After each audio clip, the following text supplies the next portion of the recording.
याद रखो, दुआएं कभी भी रद्द नहीं की जाती, फिर वो तहज्जुद की दुआ हो या किसी फर्ज नमाज की, फिर वो हंस कर मांगी गई हो या रोते हुए, फिर वो किसी नमाजी की हो, आबे नमाजी की, जो काफिर को भी खाली हाथ नहीं लौटता। तुम्हें लगता है वो तुम्हें तड़पता हुआ छोड़ सकता है?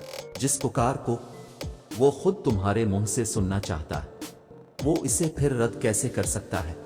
तो अगर वो इस चीज का ख्याल तुम्हारे जहन से नहीं निकाल रहा जो तुम चाहते हो, तो जान लो कि दुआ कबूल हो चुकी है।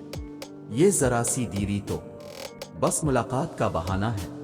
आज जिस दिल टूटने पर तुम गमज़दा हो, तकलीफ में हो, कल को इसका शुक्र अदा करोगे कि आ अल्लाह तेरा शुक्र है, तो ने इस वक्त वो दरवाज़ा मेरे लिए बंद कर दिया था, मुझे मेरी बर्दाश्त के मुताबिक तकलीफ देकर रोक लिया था, वरना आज जो कुछ मेरे पास है शायद वो नहीं होता। तुम्हारी मुस्तकिल दुआएं ही नामुमकिन की कबूलियत को मुमकिन बनाती हैं।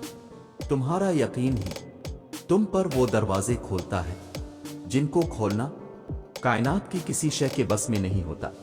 तुम्हारा सब्र ही तुम्हें मौजिज़ों से मिलवाता है और कुन से फाकून तक हर अधूरी कहानी मुकम्मल हो जाती है।